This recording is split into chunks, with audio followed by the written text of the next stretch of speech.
Hello बच्चों, चलिए प्रश्न को पढ़ते हैं और समझते हैं। निम्नलिखित बंटन किसी फैक्ट्री के 50 श्रमिकों को की दैनिक आय दर्शाता है और यहाँ पर दैनिक आय रुपयों में और श्रमिकों की संख्या में दी गई है। उपरोक्त बंटन को एक कम प्रकार के संचयी बारंबारता बंटन में बदलिए और उसका त्वरण भी खींचिए। दो बातें हमसे यहाँ पर पूछी गई है। प्रश्न को हल करने से पहले हम प्रश्न के लिए मुख्य अवधारणा लिख लेते हैं, जिसकी सहायता से इस प्रश्न को हल किया जाएगा।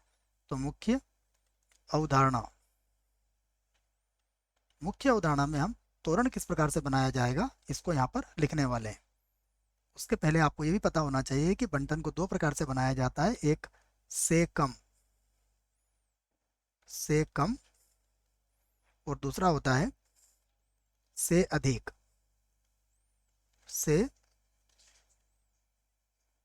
अधिक, तो ये दो प्रकार से बंटन हमारा बन सकता है, कम और से कम जो हमें प्रश्न में पूछा गया है, और से अधिक संचय बारहबारता बंटन भी बनाया जा सकता है।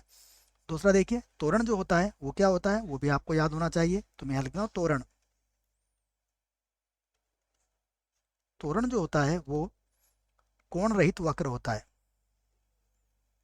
कोण रहित कोण रहित वक्र, जो कोण रहित वक्र होता है उसे हम क्या कहते हैं, तोरण कहते हैं बच्चों। ठीक है, अब हम इससे संबंधित प्रश्न को हल करते हैं। सबसे पहले हम क्या करेंगे, से कम संचय बारंबारता बंटन बनाएंगे। तो मैं लिख देता हूँ कि यहाँ से लिख देते हैं हम से कम प्रकार कम। ठीक है, से कम प्रकार का संचयी बारंबारता बंटन। संचयी बारंबारता बंटन। ठीक है, ये बनाएंगे हम बारंबारता बंटन। तो सबसे पहले हम क्या लिखेंगे यहाँ पर, दैनिक आय, जैसा हमें प्रश्न में कहा गया है। तो मैं लिख देता हूँ दैनिक आय। दैनिक आय, ठीक है, दैनिक आय किस में दी गई है, रुपयों में। तो दैनिक आय किस में है, रुपयों में। तो यहाँ पर लिख देते हैं हम रुपयों में। दैनिक आय रुपयों में, ये दिया गया है।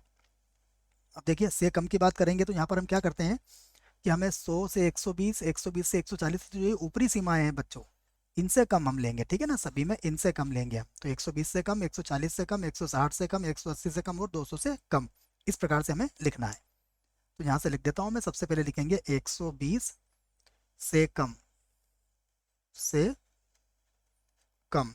उसके बाद 140 से कम, 140 से कम।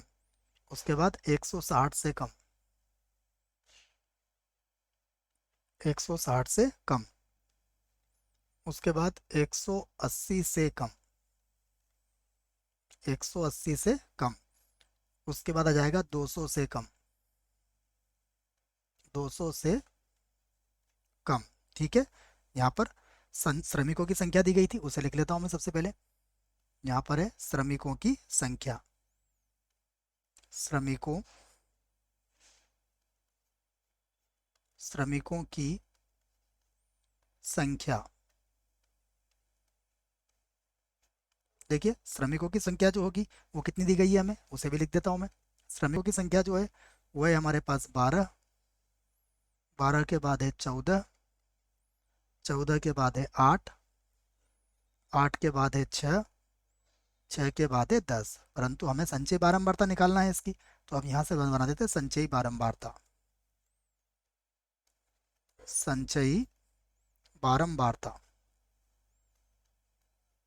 बारंबारता। ठीक है, अब संचय बारंबारता कैसे बनाया जाता है ये अब हमें पता है। इसको हम अभी इस प्रकार से लिख लेंगे। ठीक है, ये हो गया हमारे पास संचयी बारंबारता के लिए हमारा बंटन, इस प्रकार से। और यहाँ से भी मैं इसको इस प्रकार से कर देता हूँ। देखो, संचयी बारंबारता के लिए 12 वैसा का वैसा लिखेंगे। 12 और 14 को जोड़ देंगे तो कितना आ जाएगा, 12 और 14 ये हो जाएगा 26, 26 और 8 को जोड़ देंगे तो ये 34 हो जाएगा, और 34 के बाद 34 में 6 जोड़ देंगे तो ये 40 हो जाएगा, 40 में 10 जोड़ेंगे तो ये हो जाएगा आपका 50। तो ये संचयी बारंबारता बंटन आपका बन चुका है। अब हम इसका तोरण खींचेंगे, ठीक है। तो इससे संबंधित तोरण हम यहाँ पर खींच लेते हैं। तो यहाँ से बना लेता हूँ मैं इसके लिए तोरण। यहाँ से हम इसका तोरण बनाएंगे, ठीक है। तो देखिए तोरण कैसे बनाया जाएगा। सबसे पहले मैं एक सीधी रेखा खींच लेता हूँ, एक हमारे पास आड़ी रेखा हो जाएगी कुछ इस प्रकार से। यहाँ पर जो हमें दिया गया है उसे भी लिखना पड़ेगा। यहाँ पर इधर तो आ जाएगा हमारे पास, देखिए सबसे पहले नीचे लिख लेते हैं। नीचे हमारे पास आ जाएंगे, ये हमारे पास होगा दैनिक आय रुपयों में, ठीक है। तो यहाँ लिख देता हूँ मैं दैनिक आय, दैनिक आय ये किस में है, रुपयों में, रुपयों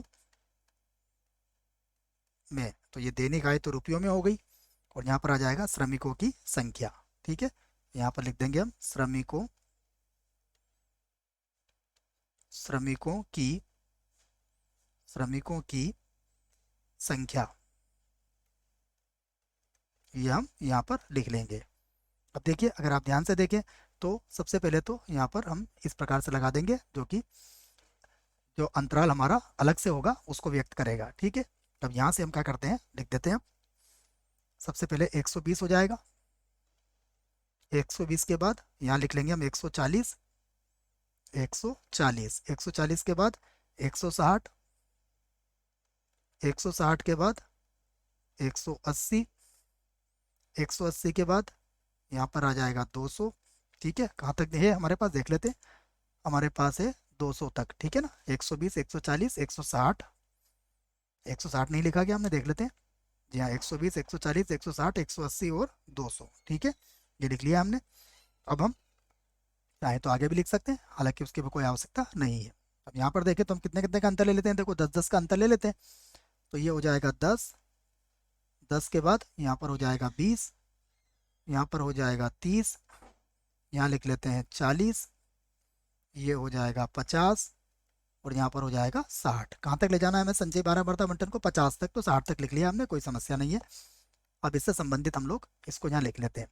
सबसे पहले देखिएगा 120, 120 के लिए कितना है ये देखिएगा, 120 पर है हमारे लिए 12, ठीक है। तो हम इसको 12 पर अंकित कर देंगे। तो 12 कहाँ मिलेगा हमें, यहाँ पर कहीं पर मिल जाएगा हमें 120 के साथ 12, ठीक है। फिर 140 पर कितना है देखिएगा, 140 पर है 26, तो ये हो गया हमारे पास 26, जो कि लगभग यहाँ आ जाएगा बच्चों, ठीक है। ये हो जाएगा हमारे पास 26, 26 के बाद कितना है 34, तो अगर हम यहाँ से चलें तो ये हो जाएगा हमारे पास 34 यहाँ पर कहीं पर, ठीक है। ये 34 हो गया।